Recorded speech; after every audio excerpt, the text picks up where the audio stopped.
Hello, everyone. This is Leanne from Of Love and Shiplap and the founder of Sublimation Graphics and Tutorials here on Facebook. If you're joining us on YouTube, please be sure to come join our Facebook group. And if you're catching us live on Facebook, don't forget to subscribe to our YouTube channel. Those links are in the video description depending on where you're watching.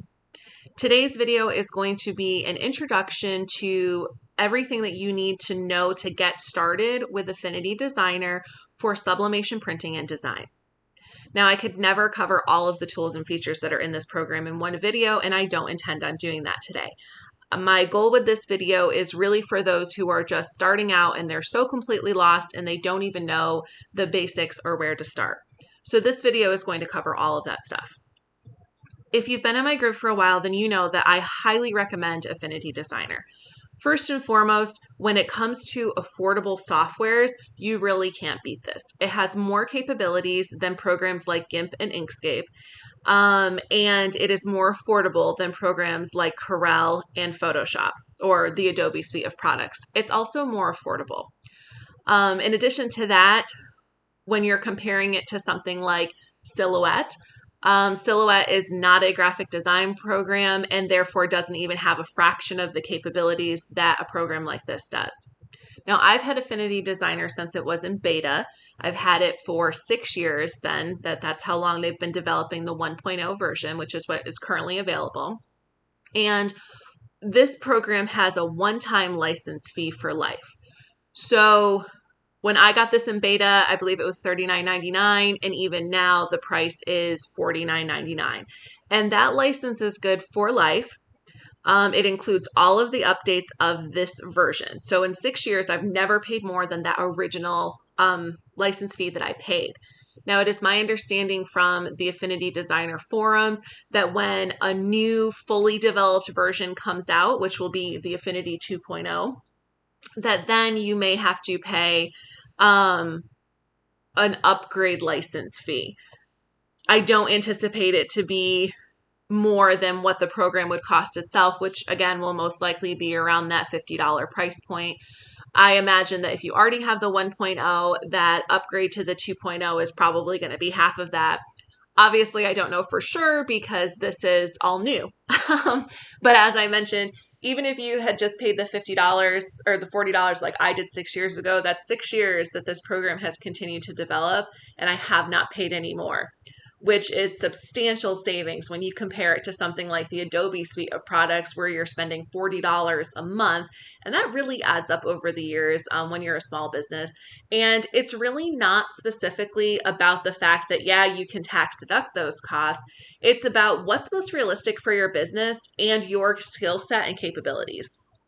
I think that probably 85% of the people who are in our group and watching these videos, they do not have and will never be taking the time to learn the advanced skill set that benefits from programs like Photoshop. So with that in mind, it's kind of a waste of money when you can achieve all of the same tools and get the same high quality printing for a fraction of the cost.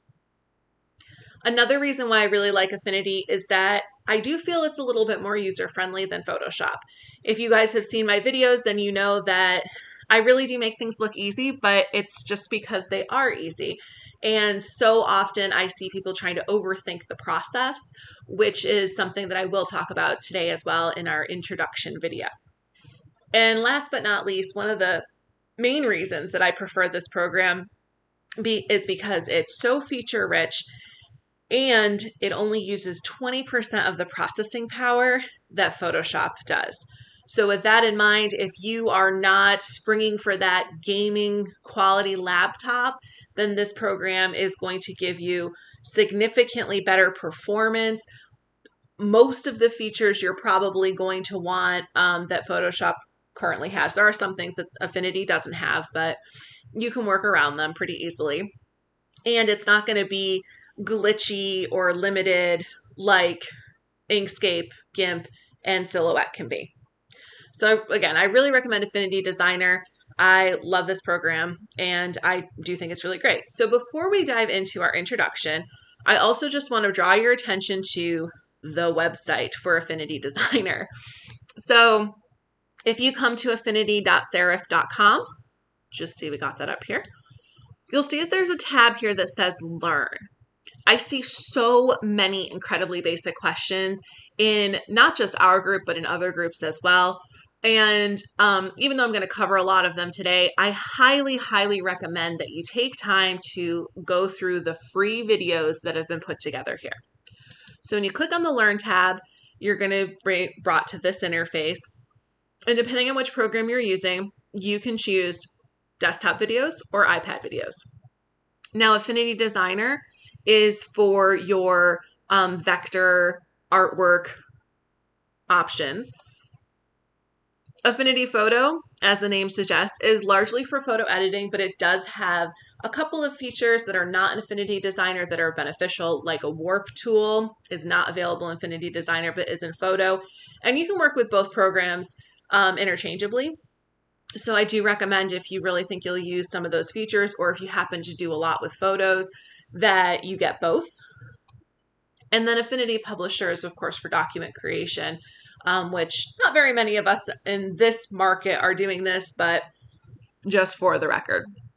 So when you click on, like we click on desktop, you can see that there are all these great videos that really go through everything. And they're nice and short because they're designed to only cover one specific tool at a time. So, whether it's you want to learn how to expand a stroke, or you want to learn how to divide your pixel modes, your preview modes, it walks you through just all of these different features of the program. And there is literally a video that's under 5 minutes for every single tool that is in the software. So this is free. It's very easy to go through. If you're not sure how to do something, you can always type in. We start typing in transparency. We see that there's 2 different options that's going to teach us about the transparency tool. And then, of course, you can click through all of these. Also, on that Learn tab, you'll see that it does advertise the desktop workbook. Now, I have the workbooks for both Affinity Designer and Affinity Photo. They are very good if you think of like a college textbook where if you were learning a software, it would start you off with the really basic stuff and then work your way up and have like little projects to work on in between. That's how this is set up. So I do appreciate that it is very thorough. But if you don't want to have to spring for that, the videos are here. So that's affinity.serif.com, and you click on the Learn tab and you'll be able to access all of those very easy to follow, very short videos to teach you how to use all sorts of different tools that are included in this program. Okay, so I'm using Affinity Designer on a Windows laptop. If you are using a Mac, your interface might look a little bit different, and I do know it does look different on the iPad as well. All of the same features are available on the iPad and Mac versions. You may just have to look around for where they've been placed. I know that on my iPad, a lot of the stuff is placed differently in the side toolbar, and it did take me a little bit of searching around to find them. I'm not doing a video on the iPad, but I did just want to go ahead and mention that. So let's go ahead and start with the basics. First, at the top here, you'll see that you have these 3 icons. These 3 icons represent the different personas that are available in Affinity Designer. Now, a persona is your style of workspace. By default, it's in the designer persona. If you're looking at some older directions for doing work in Affinity, it might be called the drawing persona. They recently changed it to be called the designer persona. Now, the designer persona is where you would draw curves and shapes and create artful text. And you're really going to do the majority of your work here because this is the vector. This is the vector drawing persona. And we know that vector work is important because that is what scales easily and gives us the best results when it is enlarged. The next one is our pixel persona. Now, this is great if you're doing freehand work. What a lot of people seem to do who do freehand work is they start in the pixel persona and they will, sketch out whatever they're doing with their stylus or their Apple Pencil or whatever it is that you're using. And then they will switch back over into the the designer persona, the vector drawing, so that they can add those shapes and colors and fill in shades and things like that. And then lastly, this is the export persona, which shows you, what your document is going to be when it's exported. So I never use the export persona, and quite honestly, you probably never will either. So when you open up your program and you're ready to start something new, you start by going to File and then New. Now you have a few options in here. So there's two different spaces that you can create. You can create a document space, or you can create an artboard. So let's start by talking about a document space. Now, a document space would be if you were planning on creating a design, or if you're simply getting ready to print your design. Depending on what you're doing is going to dictate what size you need. So you can see I already have a preset here that says t-shirt standard. This is because anytime I'm going to make a design that I plan on marketing specifically for t-shirts that I put in my shop for you guys, I do the design size 5,000 pixels by 7,000 pixels.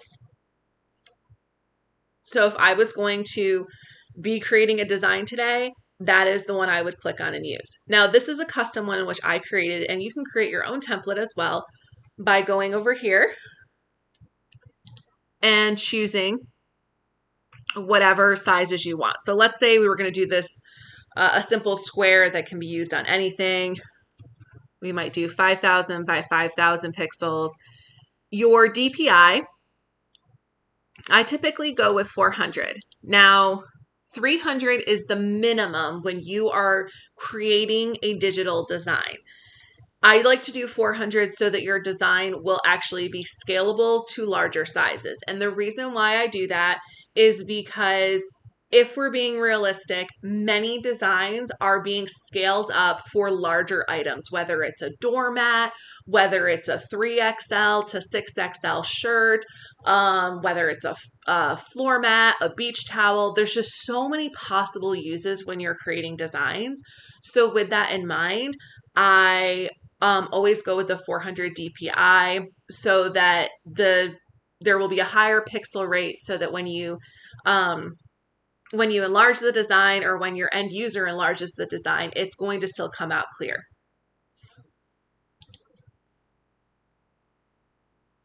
Next, we're going to choose our color format.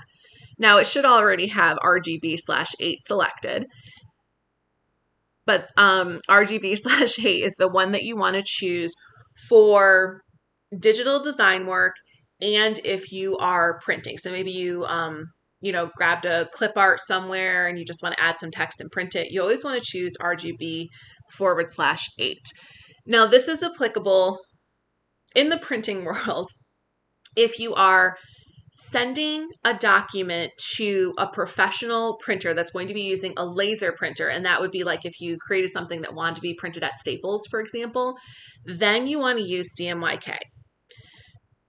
We use RGB for designing and for those things that we're doing, because our inkjet printers, whether you have the Sawgrass or you have one of the Epson models, it converts that RGB into CMYK. The laser printers do not have that same capability. So that's one of the reasons why they say if something's supposed to be printed, it's supposed to be in CMYK. If something's going to be digital online, it should be RGB. So just kind of keep that in mind. We want to select RGB/8. And because I know someone will ask, the difference between the 8 and the 16 is the bits. Now, RGB/16 gives us technically more colors. And even with 8, you're getting, millions, probably billions of color possibilities. There are a couple of problems with choosing the RGB/16. The first is that most computer models cannot register all of the colors that can be created, which means a color that you created in your document may not actually print accordingly. RGB/16 also results in a substantially larger file size, which may not be able to be processed accordingly with your end user's computer, or if you're sending it off to be printed. RGB/16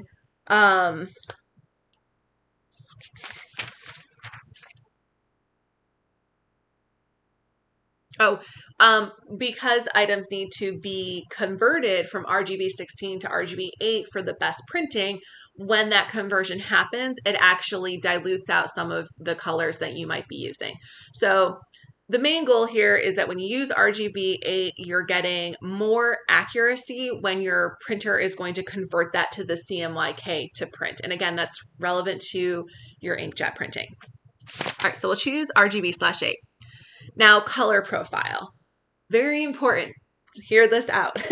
Your color profile is the color profile of the document you are creating. This is not the ICC profile that may have been provided for your ink. So please understand these are two different things.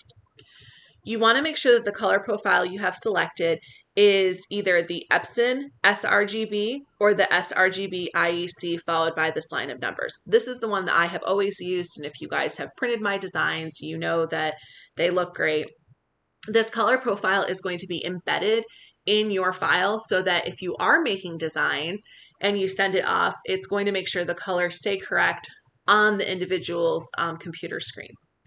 So like I said, you can use either the Epson sRGB or the sRGB IEC. Now, if you are working in white toner printing or direct to garment printing, even though I know for sublimation mostly, I just do want to touch on this, you are going to be using whatever profile is provided for your printer. And typically that is provided by, whatever company. So you can see that these profiles from Canon were automatically installed because that's my daily printer that I print my shipping labels and whatnot on. And I don't have the white toner printer plugged into my laptop at the moment, but if I did, I should see another option there for that printer. So our color format will be the RGB8, our color profile, the sRGB IEC followed by these numbers. If you're making a design, you always want to make sure you have checked that transparent background box. And if you happen to open up your workspace and it has a white background and you can't figure out why, you just go back to your document properties and select that. And then you can choose include margins. It automatically has these preset, and I'll show you guys how to retrieve them from your printer in just a second. Now, if you want to, let's say you want to add this, so you'll hit the plus sign here to add it, and then you can right click and rename. And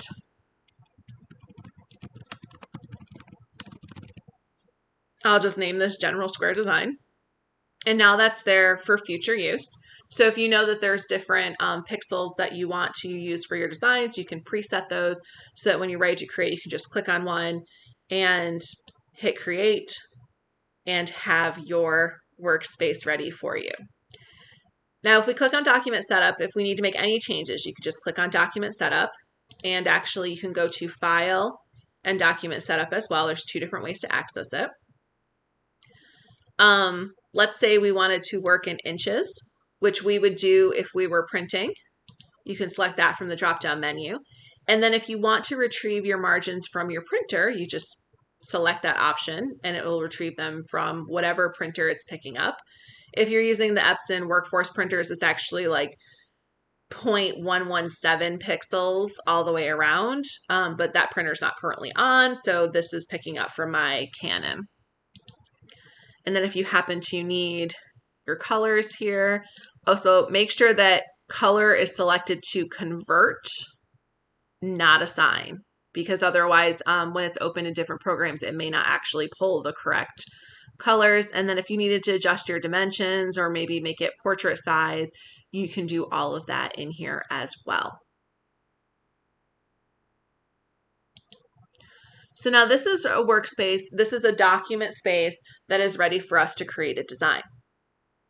I personally do really like using the document space if I'm doing a design that's just going to be, one time. I'm not going to need to do more with it. When I say need to do more, I mean, maybe you're going to create something that you want to have multiple colors of, and you want to have all of those different pieces all together. Then you would use the artboard option. So I'm going to go ahead and just exit out of this because we don't need this now. And now we'll create an artboard. So we'll go to File and New once again, and we're going to we can choose our dimensions and we'll check that box that says create artboard. We make sure all of our settings are the same, which they should be the same every time you open up your program, but it always is a good idea to double check, and then hit create. So now the difference between artboard and a document is that you can add multiple artboards on your page.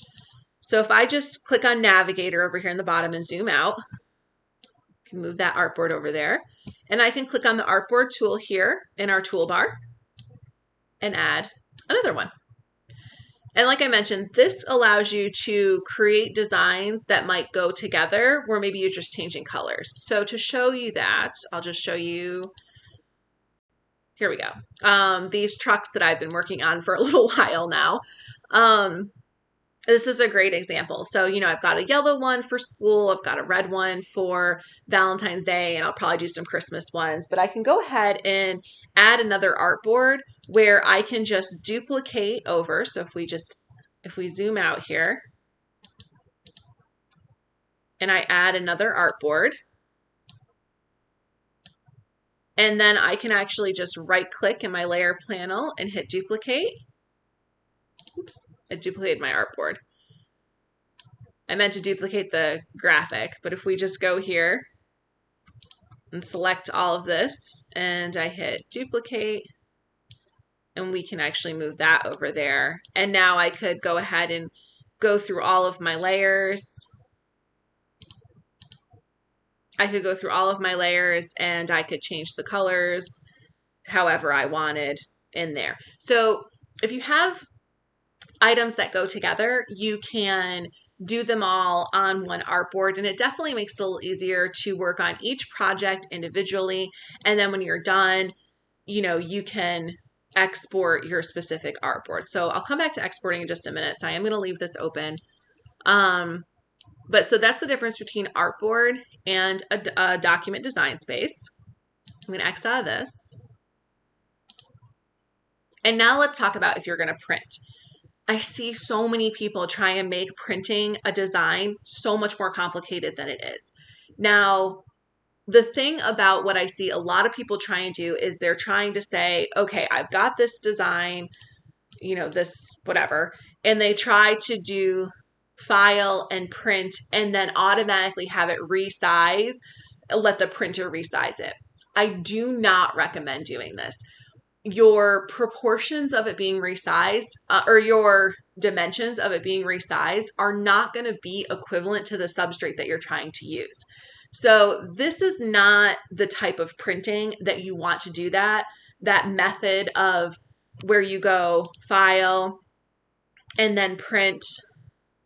Okay.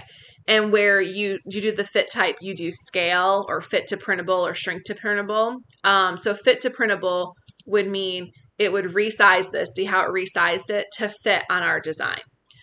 When you do something like this, that's great for document printing, but it's not great for design printing because you want accuracy. If your design is supposed to be 11 inches wide to fit a large t-shirt, you want to make sure it's 11 inches wide. So that's when creating the right size document comes into play. So anytime you're going to print, you want to start by opening up a new document. So file and new.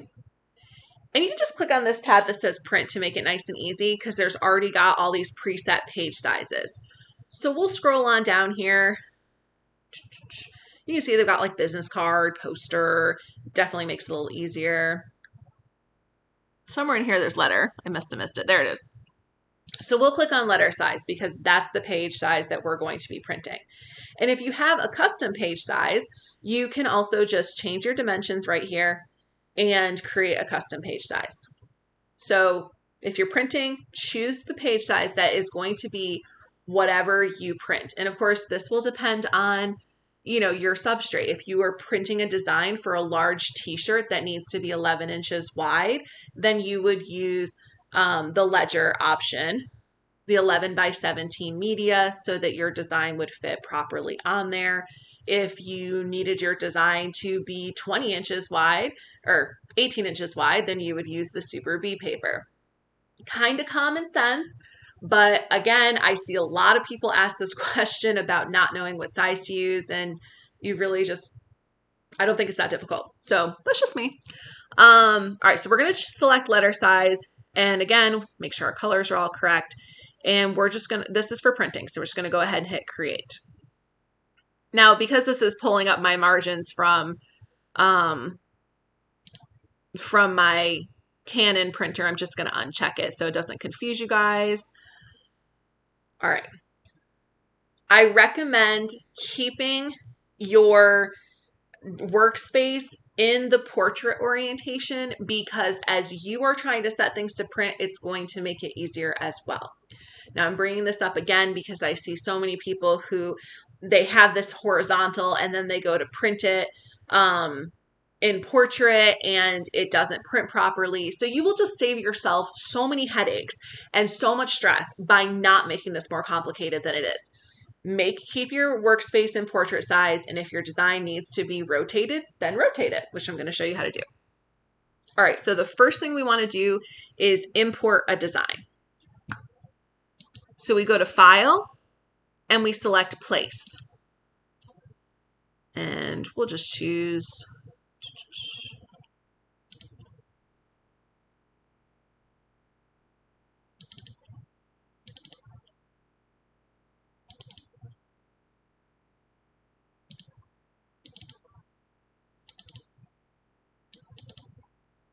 I believe this is our freebie this week at my website. So if you catch us at a later date, sorry, you can still get the design, of course. Okay, so you want to make sure that you click and drag. And that will allow you to have a little bit of control over the initial import. Now I'm just going to delete this so I can show you this again.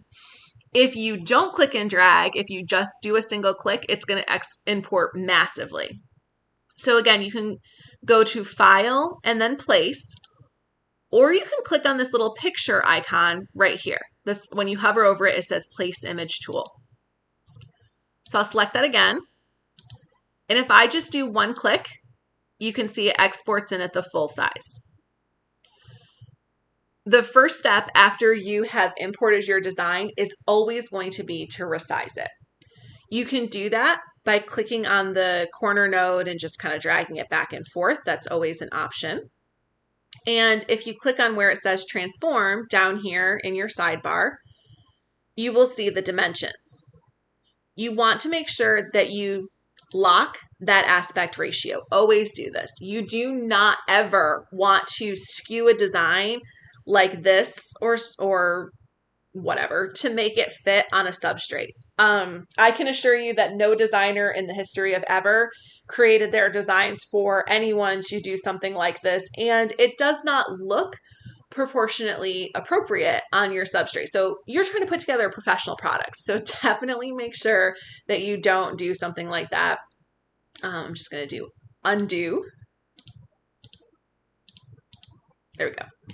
So make sure that aspect ratio is locked. And let's say that this design was going on a small women's shirt. We would go over here to our width because we know that a women's shirt needs to be about 9.5 inches wide. So we would just hit our 9.5 inches and it will automatically resize for our shape.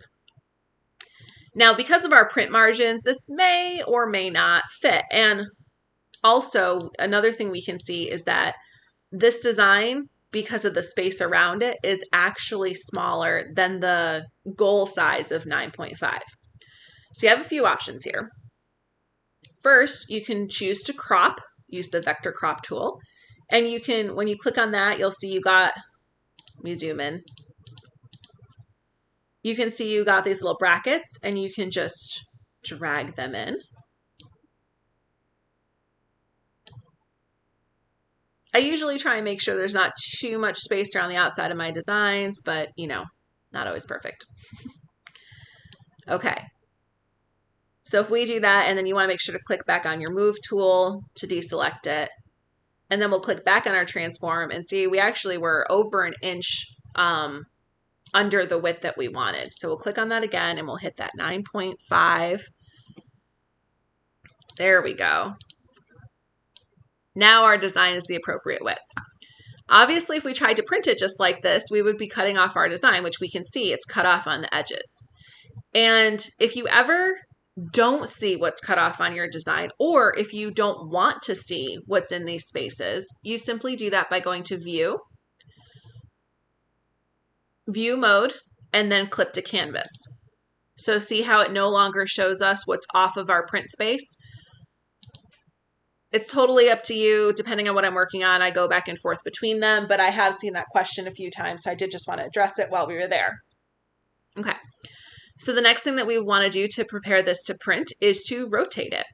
Now, you have a few different options when it comes to rotating anything that you import into your program. Your rotating tools are these ones up here on the top. Now, the first two are used to mirror or flip your design. Because we have the mirroring set up when we print, we do not want to mirror in our program. Very important to keep that in mind. And I'll make sure to show you guys that before we finish our video.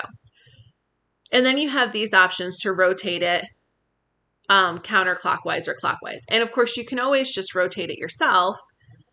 But I like to make sure I just use these. That way I know that it's straight. So that's one of my preferred choices. Okay, so this is our rotating tools.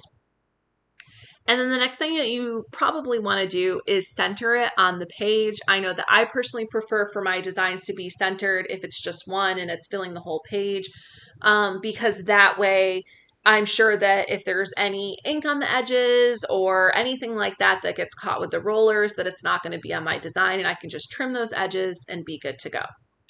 So that's where your alignment tools come in, and you can see it's right here. When you click on that, you've got your options for aligning horizontally or vertically. So if we just select the Align Center and the Align Center and hit Apply, it will go ahead and align itself in the center of our page. Now let's say you want to do it by hand, or maybe you're just trying to line up a few things together. So if I resize this down so I can show you guys how to line up a few things together, we have what's called snapping grids. So that's this little magnet here at the top. Now, snapping grids are my favorite when I'm trying to line stuff up, because let's say I want this centered in the page. As I hover this, that green line shows up that lets me know that is the middle of the entire page.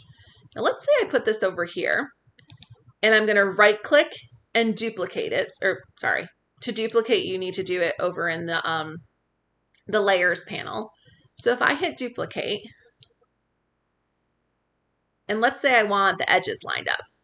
See how when I did that, it showed me where the edges were? And if I wanted it in the middle of the page, it'd be there. And then see how the second green line appeared? If I unclick, it's not going to show them, but that second green line appeared through the middle of our first design. This is letting me know that the edge of this is in the middle of that design. And then the red horizontal line is letting us know that this is the center of the page on the horizontal axis. So when you happen to be putting a lot of different things together, you're trying to align text, those snapping grids really come in handy and make things very easy along with the alignment tools. Now, if you want to import more than one graphic for printing, you can absolutely do that as well by simply clicking on that Place Image tool or going to File and then Place, and then choosing your next design. You absolutely can print as many as will fit on any piece of paper. And then you'll see if I push this here, it's showing me that the middle of the design that I just imported is lined up with the top of that lower design.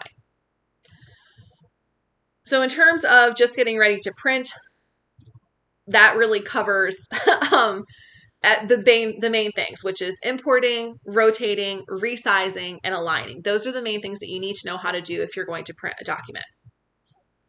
So I'm going to go ahead and I'll leave those here so we can just show you how to print. So then next we'll go to File and then Print. Okay. When we go to print, there are a few things that we need to check. First, color management. If your printer has an ICC profile, that has been provided by your ink manufacturer, you will make sure to select it here under the printer profile option. You want to make sure that the layout is defined by driver, and that's one of the reasons why we leave it in portrait, so that you are not dealing with, any kind of complications as far as that goes. You would only choose print to file if you wanted to export this and save it as a document, which is not what most of you are doing. Most of you are going to print, automatically. You want to make sure that our print type is set to scale. As I mentioned before, this goes back to that making sure that your print is actually the size that you make it, which there's a little bit of leeway when you're printing stuff for like t-shirts. But if you're trying to print a template for a door hanger, a keychain, or a car coaster, you obviously want it to be the accurate size. So make sure that your fit type is selected to scale. Now you'll go ahead and select your printer. In my case, this would be the Workforce 7710, or I do have the Sawgrass printer in here as well. And then you're going to click on Properties.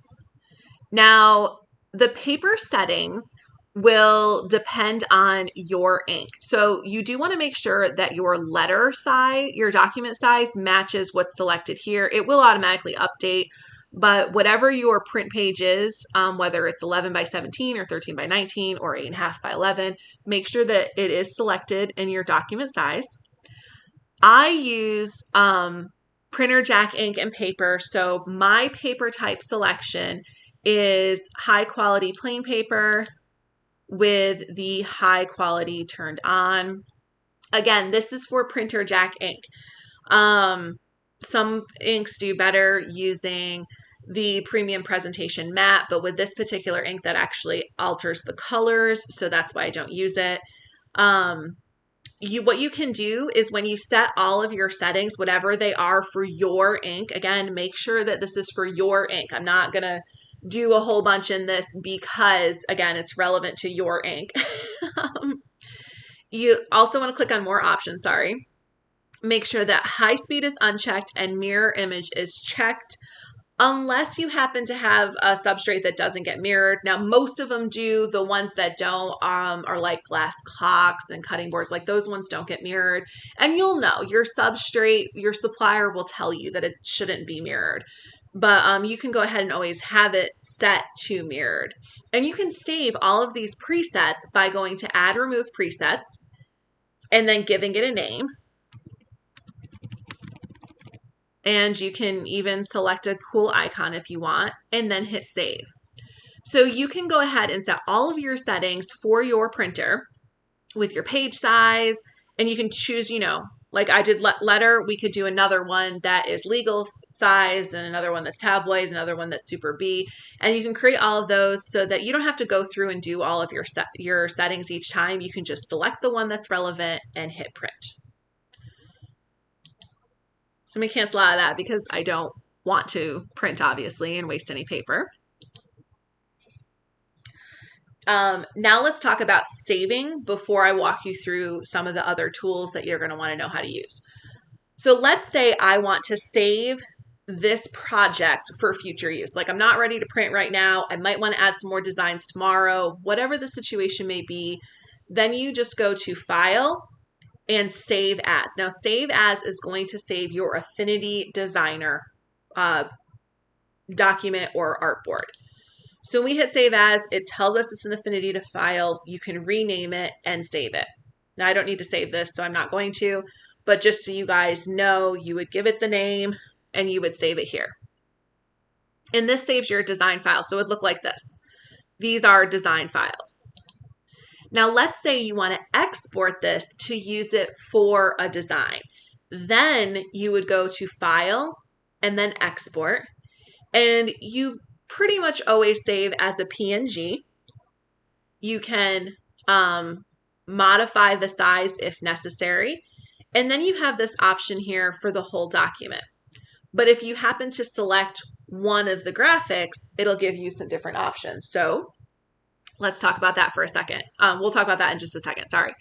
So PNG is your most common selection if you are creating digital designs.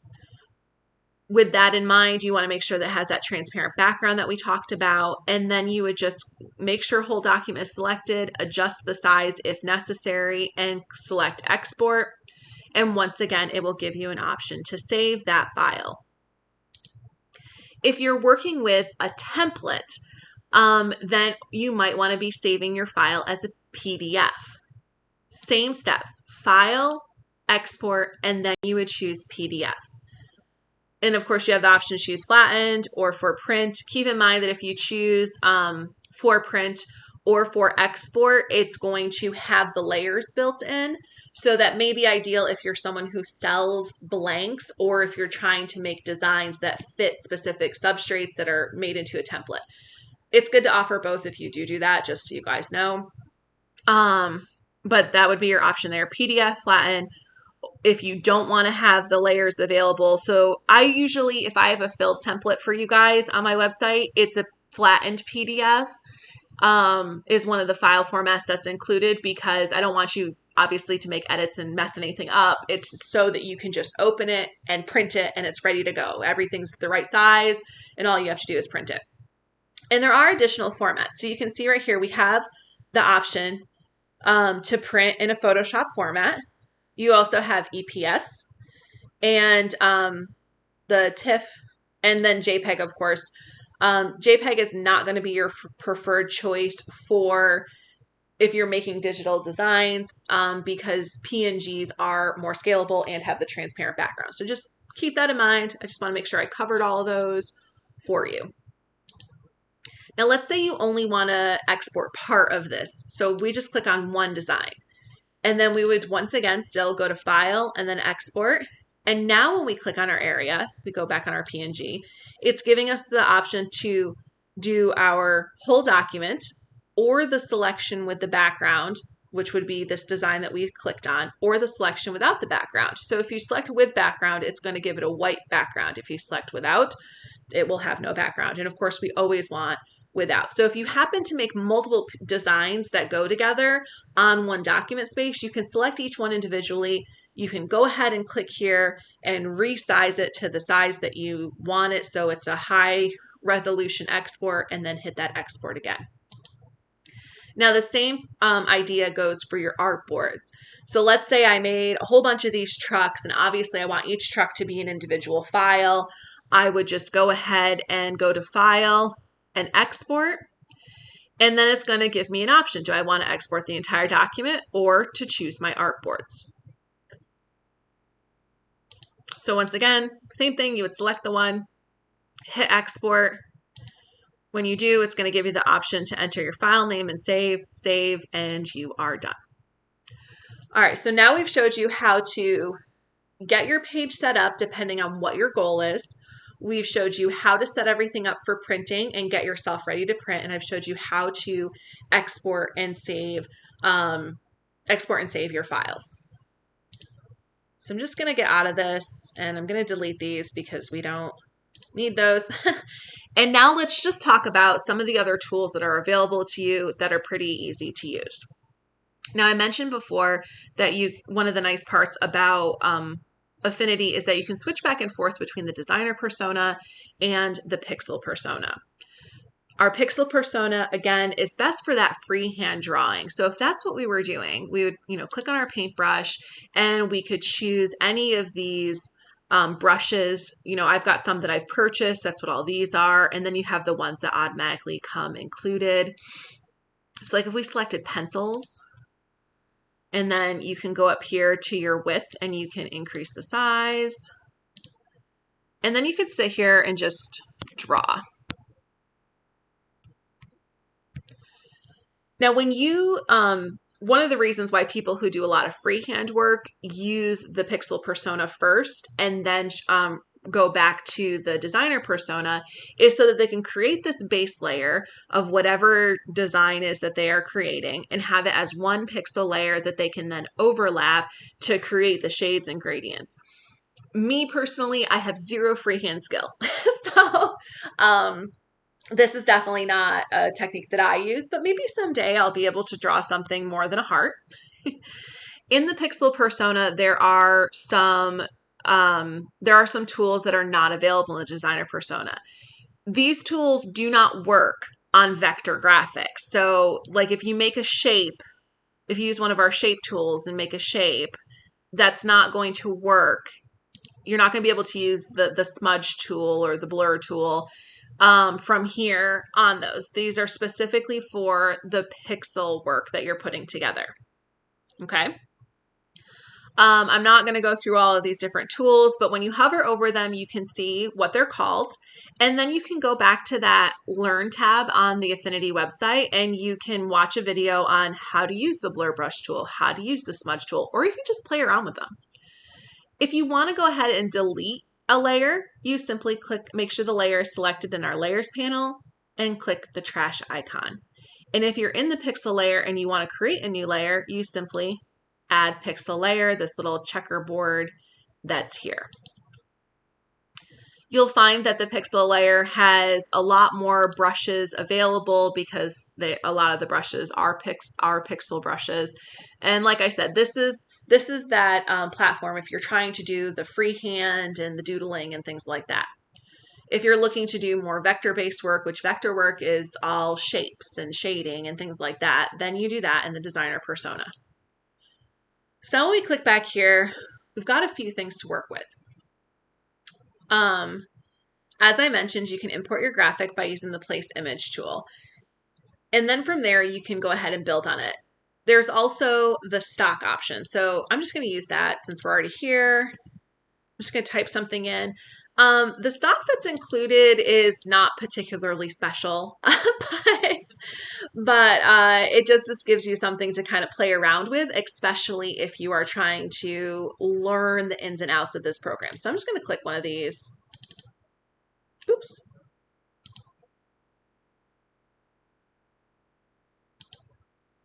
I didn't realize that it would open up a web browser to download, which I don't want. So I'm just going to go grab one of my own designs.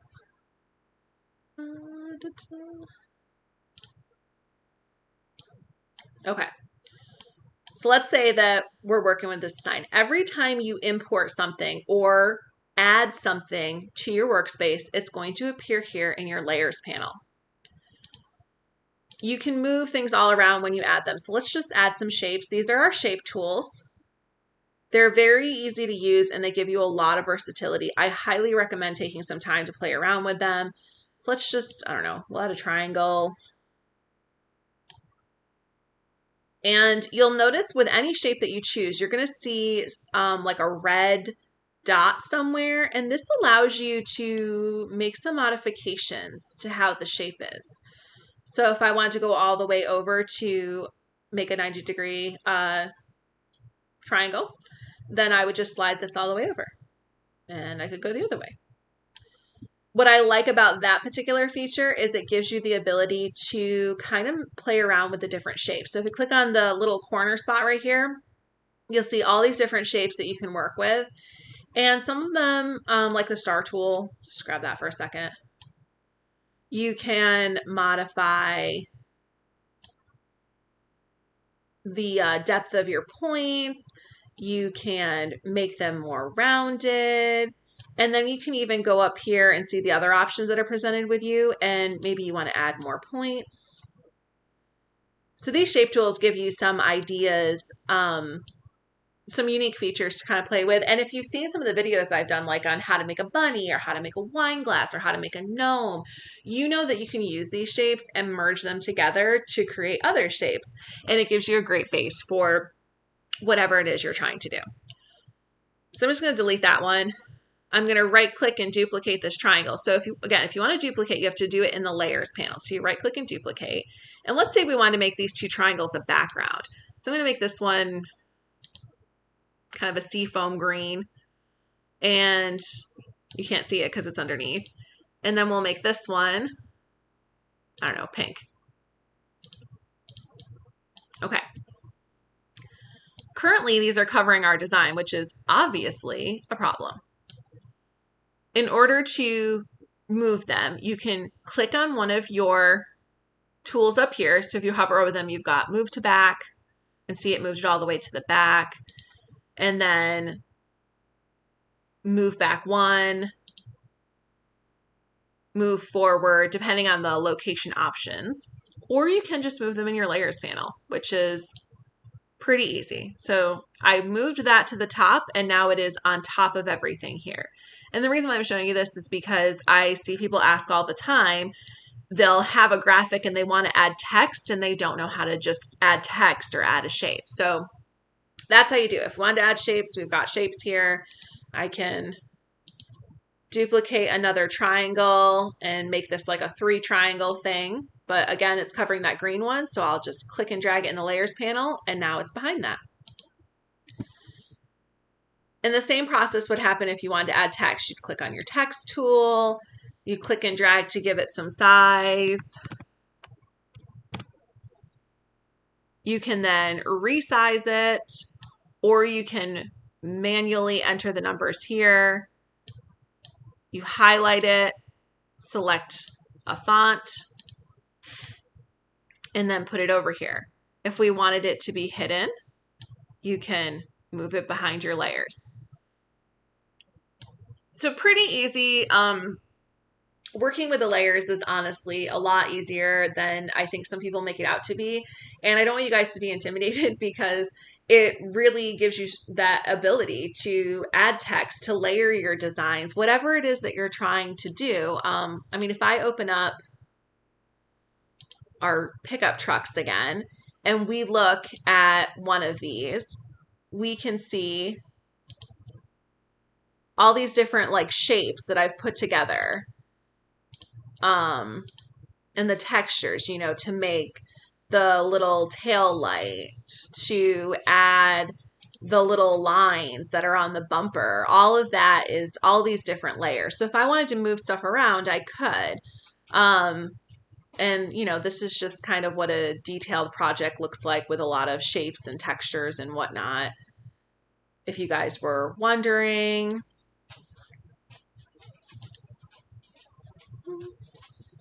So in our layers, we can just move things all around. And so if you're making your own design, you can just layer them accordingly and move them around. So that's the layers panel. Your layers panel is probably going to be somewhere over in here, but you can move any of these by simply dragging them. So if I put that, that would go here. If I wanted it here, I could just add it there, or you can just put it back down here where it was. I really like having the layers panel on the side here because it's easier to see when it's all open. All right, let's see. So I did show you guys if you need to resize something, that's over here in the transform panel. It makes it nice and easy. We made sure to cover our rotating options. Of course, if you're trying to merge shapes, let me just get rid of our design here. So let's say we want to merge these three triangles that we made. You can do those up here. This is our, you know, add, subtract, divide that you would use to combine any shapes to make another shape. So if let's get rid of these ones. If I did some other triangles,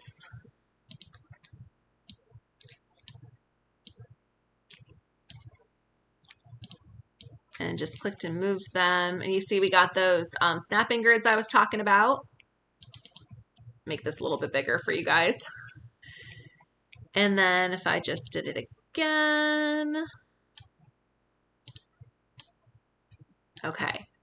And then I could click and drag and I can go ahead and hit the add one and it will merge them into one. And just like that, we have got a Christmas tree that we can add some texture to and decorations. Those are your tools for merging different shapes together.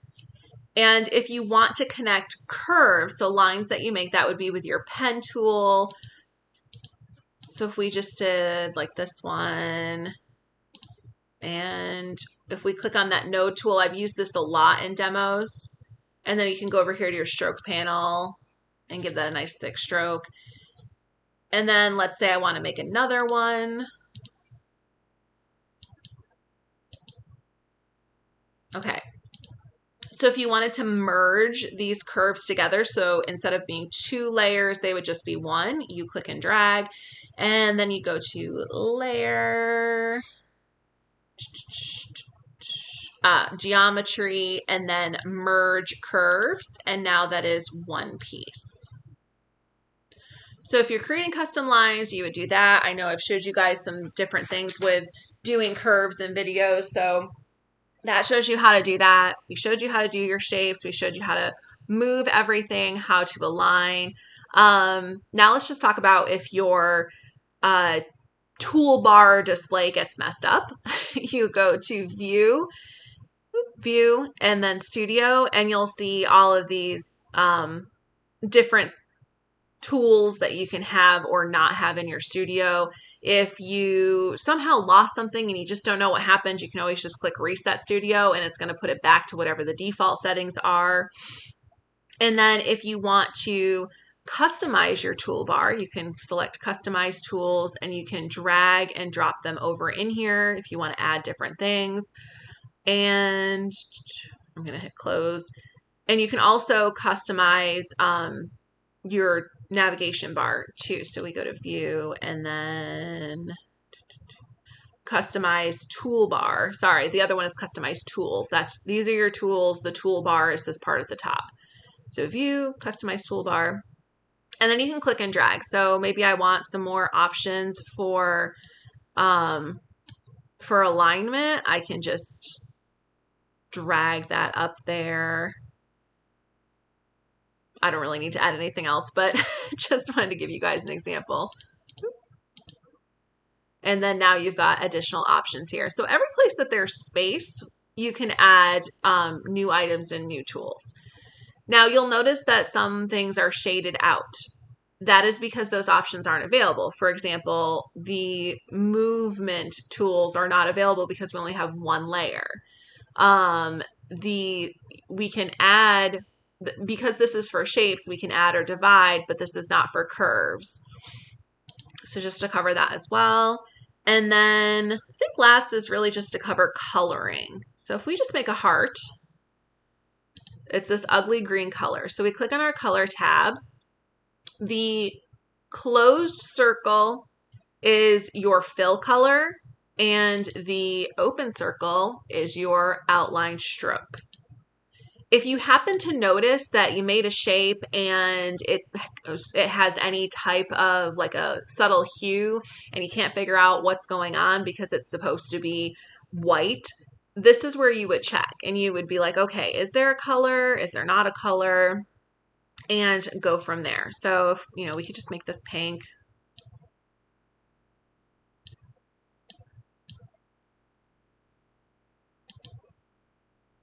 You can also, any recent colors that you used will be saved here. You can also use this icon to create your own palette. So if you are looking to, have specific colors that you use with someone's logo, you can create your own palette for that by clicking on that icon. And if we just add a stroke color to this, we'll add black, for example. If you click on the stroke tab, you can then choose a dotted line stroke, a brush stroke, which that would correlate with the brushes tab. So if we click on one of those, we've got like a swoopy brush going on there. And then you can, of course, edit the size, the width of it. And if you're using a straight line one for like a square, then you can adjust the caps, which shows you pretty easily here as well. Now there are some fun default styles, which like you see those here. So if you click on that, it'll automatically apply all of that to your object that you've selected. And these defaults are made by a combination of effects. So when we click on our effects tab, you see different things that are checked. And all of these have been implemented to add the colors and this whole texture to our little heart here. And then if we uncheck them, all of that is gone. Okay. And in terms of effects, let me just get this stuff out of here. Put a heart again. Now your effects tab gives you a lot of really cool options for customizing text, shapes, graphics that you import, really anything. So you can just honestly just play around with these. So if you wanted to blur, you've got the Gaussian blur option. If you wanted to add a shadow, you can add a shadow. You wanted to add a glow, you can do that also. There's the option to add an extra outline. This is outside of the stroke. So if we make that blue and apply the radius, it goes outside of that stroke. If we wanted to make it 3D. And then for some of these, like the 3D and the emboss and the color overlay, you can click on the layer effects gear and you can make additional modifications here and play around with the direction of your hue. Play around with the directions of your glow. For example, on this one, you can play around with the diffuse, the shininess as it's called. So you've got some different options, and I recommend really taking the time to play around with the effects panel and the different tools that are in it, because you just never know when something's going to come in handy for a project or a certain look that you're looking for. And these layer effects are probably some of the most used things when I'm creating different graphics for me, because it gives me so many options with shadows and hues and just to kind of bring stuff to life.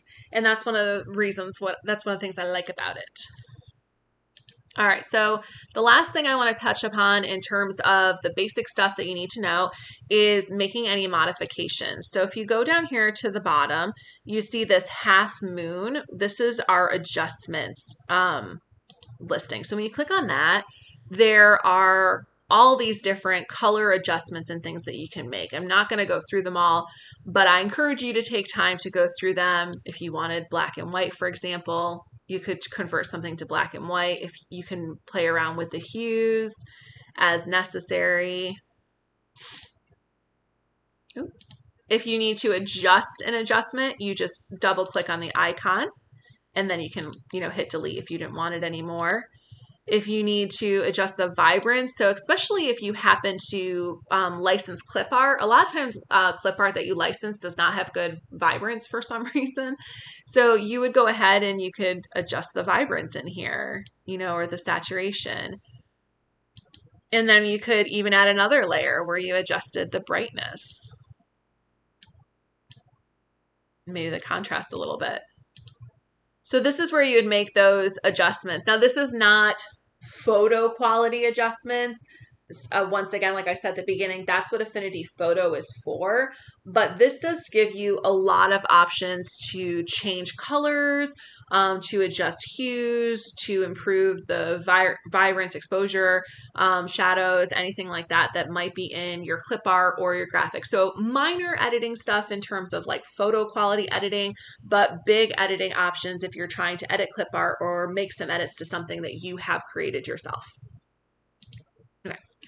As I've said, there's just so much else that we could go over in Affinity Designer, but this video is really just designed to be an introduction to cover all of the basic things that you should know how to do, and that working with this information will really help you propel yourself forward with your goals, feel confident printing, and even feel confident starting to put together designs. If you guys have any questions or comments, please leave them below and I will be sure to answer them. And if you haven't subscribed to our YouTube channel or joined our Facebook group, please head over and do that as well. Aside from that, I thank you guys for watching and I hope you have a great rest of your night.